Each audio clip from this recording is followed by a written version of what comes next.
कक्षा 7वीं के विद्यार्थियों का आज की हिंदी विषय की ऑनलाइन क्लास में हार्दिक स्वागत और अभिनंदन है।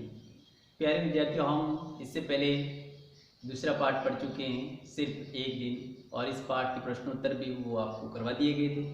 अब आज हम पढ़ेंगे तीसरा पाठ, और तीसरे पाठ का नाम है नमक की मिठास।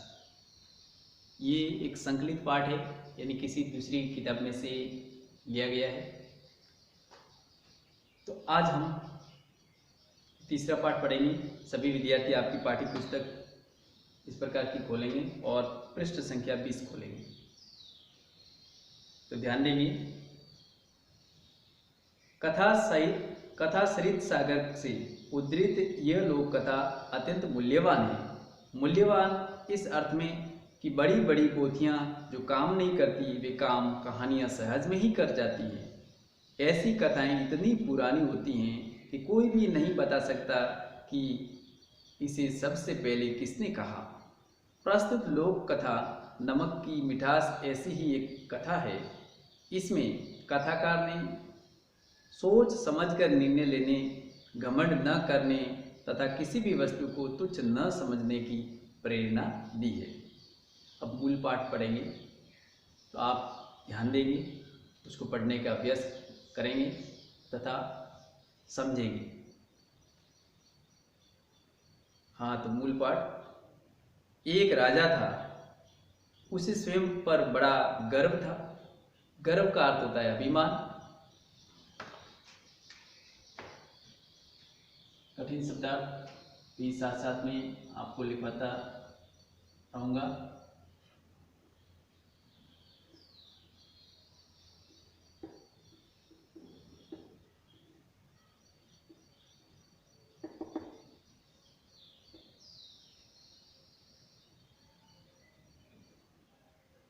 गर्व शब्द इसमें आया हुआ है, गर्व।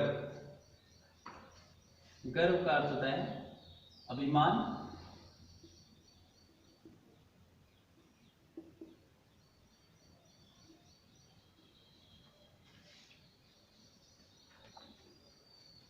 वह सदा अपने आकर्षक व्यक्तित्व, अपनी बुद्धि, अपनी सफलता तथा एक बड़ा शासक होने की बातें करता। शासक का अर्थ होता है राजा।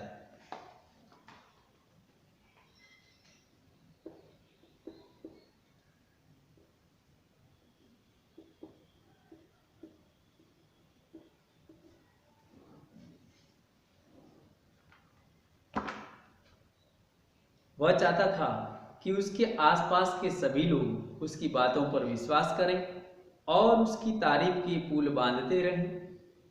उसे वही लोग अधिक पसंद थे जो उसकी प्रशंसा करते रहते थे। प्रशंसा का अर्थ होता है बड़े।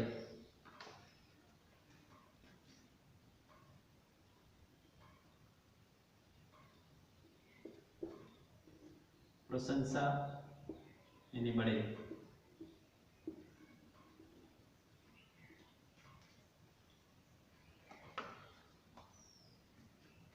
राजा की 3 पुत्रियां थी। एक दिन उसने अपने प्रति उन तीनों के प्रेम की परीक्षा लेनी चाहिए। उसने उन्हें अपने पास बुलाया। मेरी प्यारी राजकुमारियों, वह बोला, लोग कहते हैं कि मैं बहुत बड़ा राजा हूँ। वे मुझे प्यार भी करते हैं और इतना सम्मान भी कि मेरे लिए अपनी जान भी देने को तैयार हैं। वे हर समय मेरी प्रशंसा के गीत गाते हैं, लेकिन मैं ये जानना चाहता हूँ कि मेरी अपनी पुत्रियाँ मेरे बारे में क्या राय रखती हैं। अब तुम मुझे बताओ कि तुम मुझे कितना और किस तरह का प्यार करती हो। पहले उसने अपनी सबसे बड़ी पुत्री से पूछा, पिताजी, मैं आपको बहुत प्यार करती हूँ। वह बोली, मेरा प्यार आकाश की तरह अनंत और सोने की तरह शुद्ध है। अनंत का अर्थ होता है जिसका अंत न हो।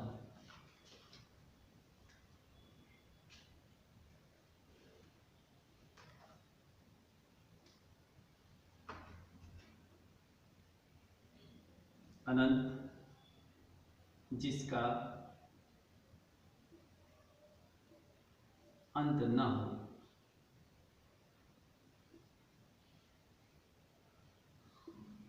उसको कहते हैं अनंत।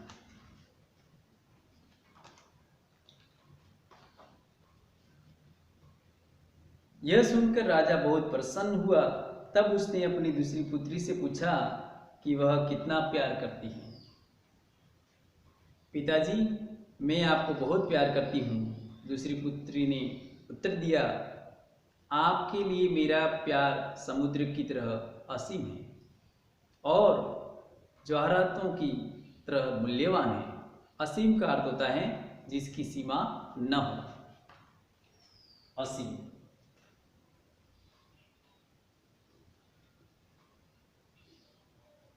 जिसकी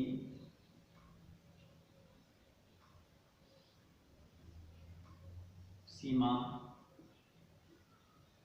न हो। यदि आपको पूछा जाए कि असीम का क्या अर्थ है तो बताएंगे जिसकी सीमा न हो, उसको कहते हैं असीम।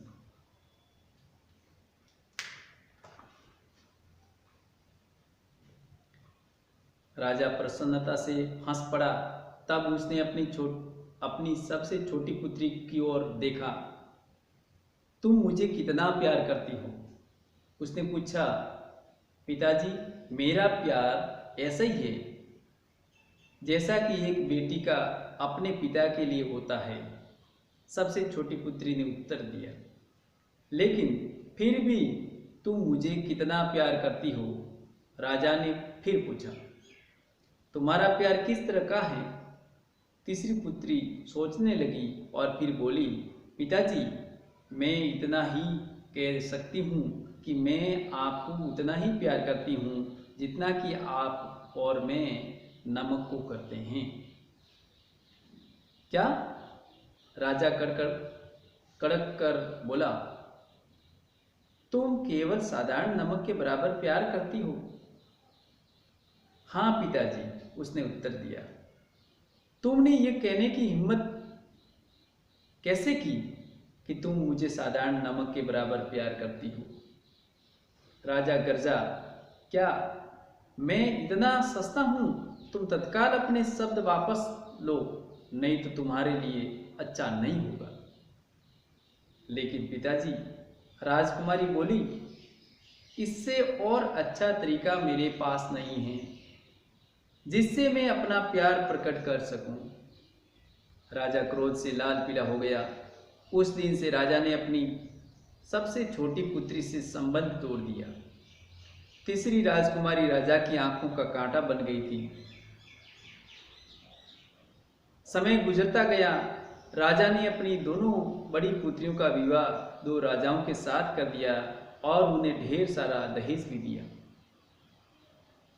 तीसरी राजकुमारी अब अकेली रह गई। रानी ने एक दिन छोटी पुत्री का विवाह भी तय करने के लिए राजा से कहा। राजा ने अपनी छोटी पुत्री का विवाह एक भिखारी से करके उसे विदा कर दिया। राजकुमारी ने अपना दंड बिना एक शब्द कहे स्वीकार कर लिया। अपनी दशा पर उसे जरा भी अफसोस नहीं था। वह जानती थी कि अब वह राजकुमारी नहीं रही। न उसके पास अब धन था और न हैसियत। हैसियत का अर्थ होता है औकात।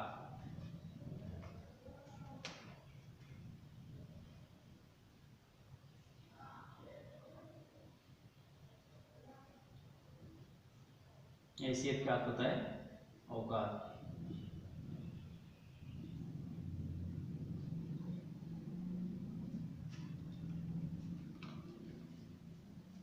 जो कुछ था वह था पति के रूप में एक भिखारी। लेकिन वह एक सहनशील और समझदार लड़की थी और किसी भी स्थिति या कठिनाई का सामना करने के लिए तैयार थी। सबसे पहले वह अपने पति के बारे में जानना चाहती थी कि वह कौन है। पति ने बताया कि वास्तव में वह भिखारी नहीं था।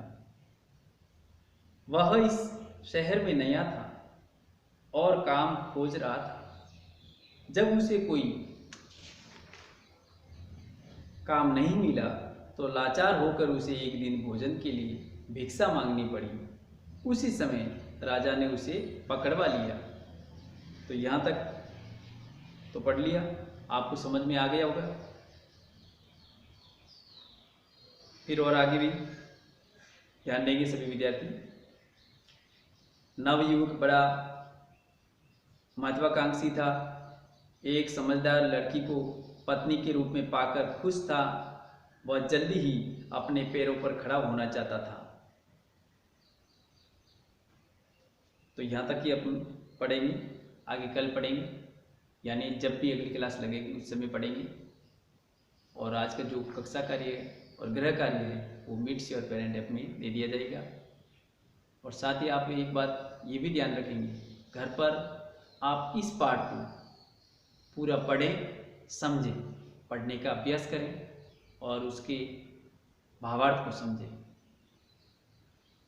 धन्यवाद।